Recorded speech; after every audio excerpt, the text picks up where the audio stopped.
Hey everyone, today I'm going to be reacting to the new album RökFlöte by Jethro Tull.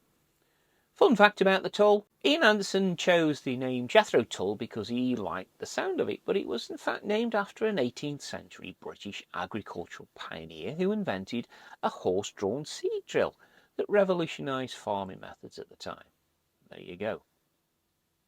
My name's Dave and I'm from the UK and I react to progressive rock music and albums from the last 60 years. So before we start, let's establish some disclaimers first. I'm not going to talk about the Anderson voice, which at 75 years young is suffering no doubt from tobacco, alcohol and countless years of lead vocals. I'm not going to compare this album to Aqualung or the 70s classic album. Martin Barr has moved on to do his thing and is no longer part of the band.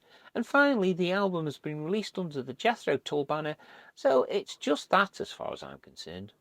Wow, what you have to do so as not to upset anybody.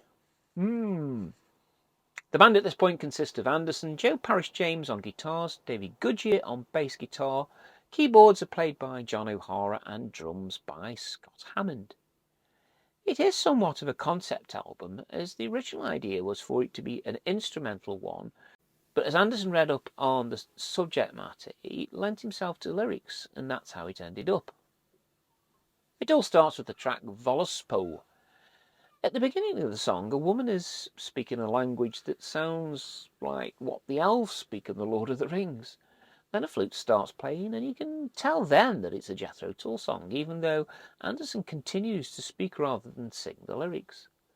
The Lord of the Rings style does continue, with Anderson really interested in stories from Norse folklore and the Old Testament. Ginnungagap was one of the 3 early released tracks and was inspired by a character from Norse mythology named Ymir. Ymir was a very old and powerful being who was born from venom that dripped from the icy rivers. He lived in a place that had no grass and was called Ginnungagap. This track set the scene brilliantly for the rest of the album, establishing the correct atmosphere for it all. All Father follows, but it's a short track that really does nothing wrong, but also doesn't really add to the album. It's got a double flute intro and sounds close to Living in the Past. The flute is rather delicious, but the half-stroke and rap style lyrics do little to enhance the track, and the abrupt end can catch you out. The Feathered Consort is the 4th track and smacks of a meaty song with characteristics from the past. There are some good 70s organ sounds throughout from John O'Hara, which I really like, whilst the rest of the band contribute ably. This is another, though, with an abrupt ending. Hammer on Hammer was an early release song, but provides Parrish-James the opportunity to show off his skills in a most positive manner. When I initially reviewed this one, I liked it, but said it should have been longer to allow the band to explode into action more. I stand by that decision. Enjoying this review? Do me a massive favour, will you, and hit the like button to help YouTube love my videos and send them to more like-minded viewers. Thanks for that. Longest track is Wolf Unchained, with a howling start and a rocking intro to set the pulses racing. Parrish-James is again brilliant on guitar, and Anderson gives the strongest vocals on the album in my opinion.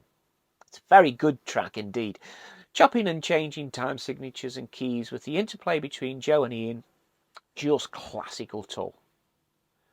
The Perfect One starts in a more gentle mode with acoustic guitar and double flute again.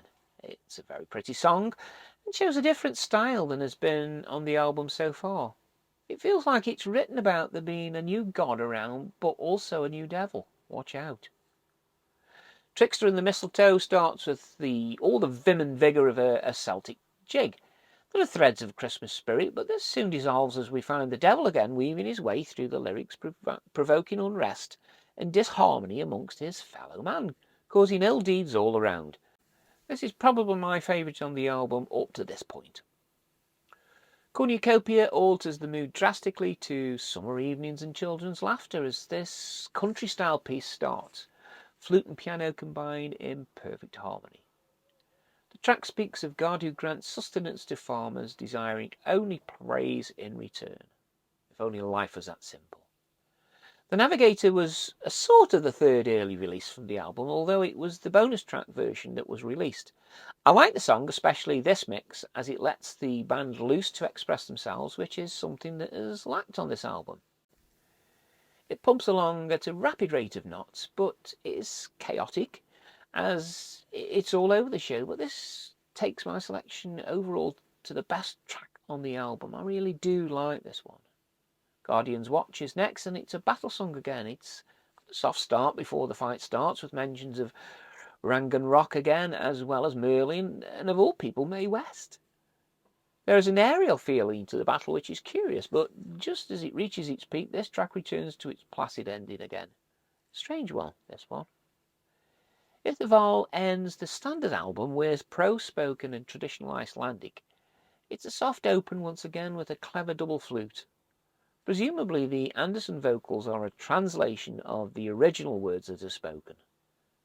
The album ends with a single edit of The Navigators, which doesn't do the song any justice in my opinion. There you have it. A new album from Jethro Tull. 12 new songs. With the disclaimers out of the way at this start, my opinion is that this is an okay Tull album that will stand the test of time in my mind. I can see it being reworked down the line as an instrumental only piece as originally intended, but I enjoyed it and have the Navigator's full version as my top track.